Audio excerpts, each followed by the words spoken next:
I'm always on here talking like I know all the answers.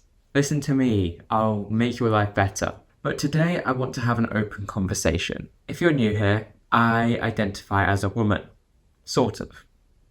We'll get into it. Now, for those of you that have eyes, I was born male. For those of you that have ears, I am British. Put the two together, I was born a British boy. And I have been a British boy for most of my life.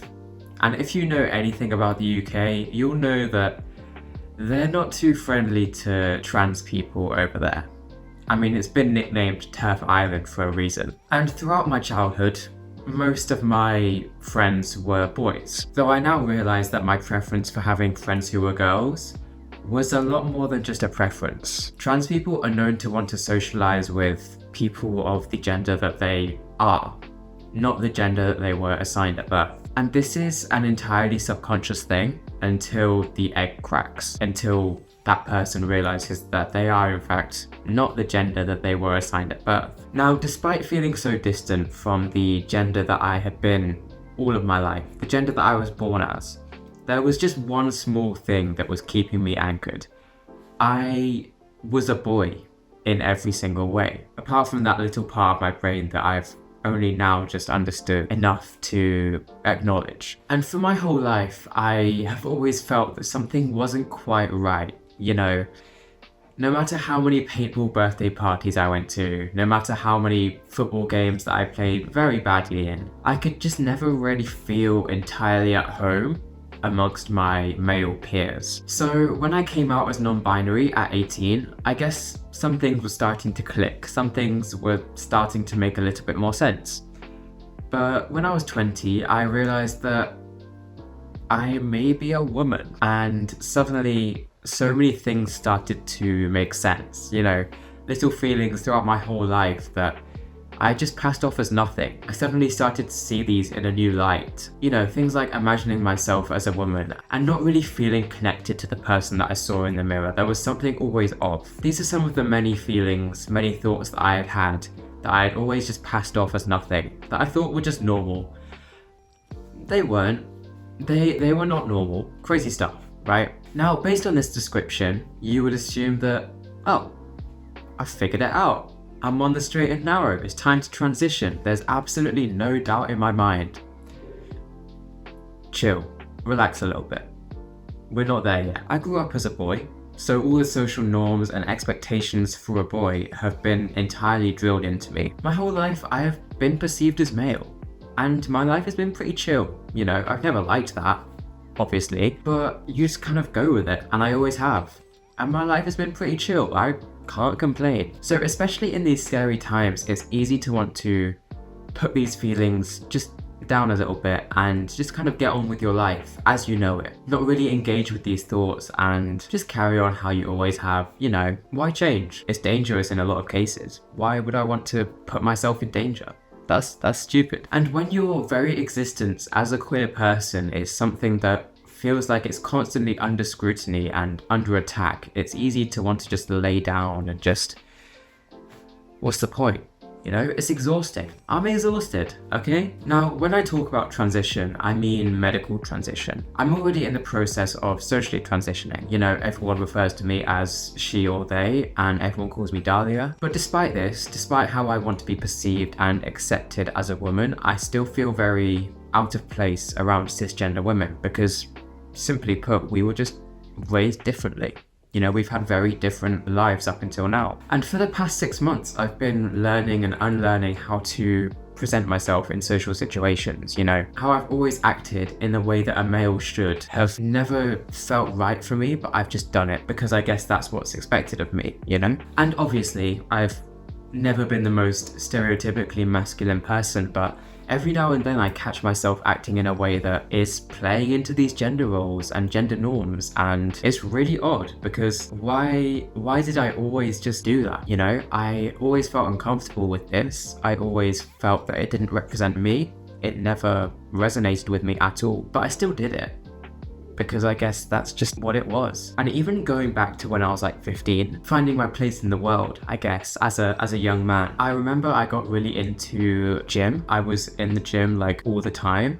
I was trying to get muscular because I thought, well, I'm not going to be a man if I don't have big muscles, right? And bro, this was like a year. I was really about it. I was doing it. I was always in the gym. I never got any muscle. I never got ripped like I wanted to. And at the time I was like, what's going on? Why am I not getting big like all the other people around me? But now I see it and I'm like, okay, maybe my body knew something that I didn't. But leading on from that, leading on to the whole gym arc, something that I'm always battling is my internalized transphobia. And I feel like being British, this is especially a thing because, as I said, it's quite a transphobic place, especially recently, especially in the past few years. And so seeing these examples of transphobia, you know, whether it's on the news, from the government, or it's just casual transphobia in everyday life. Even in social situations, sometimes I would hear people that I used to be friends with being transphobic super casually, and it was just a laugh. It was a topic of a joke. And I think hearing this, being raised around this for 21 years, it gets into you, you know?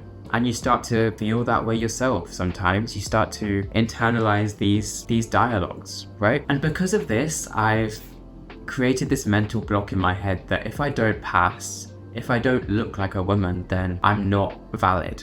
I'm not trans enough to get hormones or get surgery or anything like that, or even just legally change my name. And it's this constant thing where I look in the mirror and I'm like, you're still a man.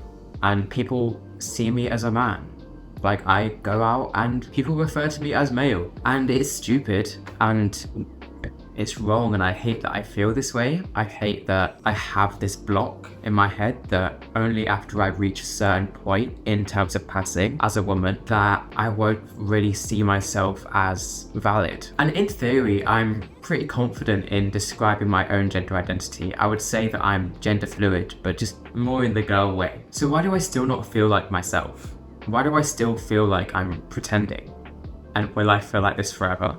And all of this just comes back down to passing. The average person still sees me as male, so that kind of inhibits my own perception of my own gender. So then that raises the question of, okay, just take hormones then. But then also, I don't feel trans enough to take hormones right now.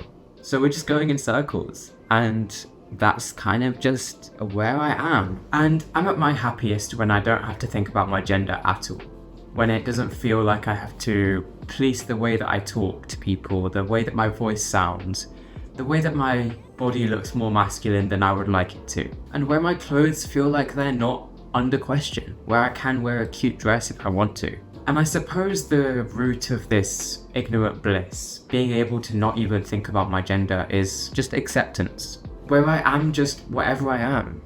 Where I'm Dahlia the person, not Dahlia the identity. And if nothing else, I hope that me talking about this can help you to come to terms with questions that you might be asking yourself. And there's a lot of videos online from trans people who are way down the line, who are giving advice to people like me. And that's great. I love them. Thank you. Thank you for your service, I was gonna say. Thank you for, shedding light on it. But oftentimes, for me at least, it can be disheartening because they seem so much more trans, so much more valid than I feel, because they're so much further down the line and they're beautiful. Like it's a beautiful thing, but I don't feel like that. So it's hard to identify with that. It's hard to resonate when in fact they definitely felt the same as I do at some point, but it's just hard to see that because they're so happy now. So I hope that if you're early on your journey, that if you're like me and you have all of these unanswered questions, I hope you know that it will be okay. We're going to be okay. And you're not alone in questioning this. There's so many people like myself, like you. And if it takes 5 years, if it has to take 10 years to finally figure out these questions, so be it. I guess that's just what it has to be. And this has been an uncomfortable video to shoot because I don't like not knowing. And what I like even less than not knowing is showing the world that I don't know. So regular programming will resume next week, where I will once again be pretending to know everything and pretending to have all the answers to life. And I hope to see you there. Thank you for watching. Big love. And I'll see you next week. Oh boy. Oh boy.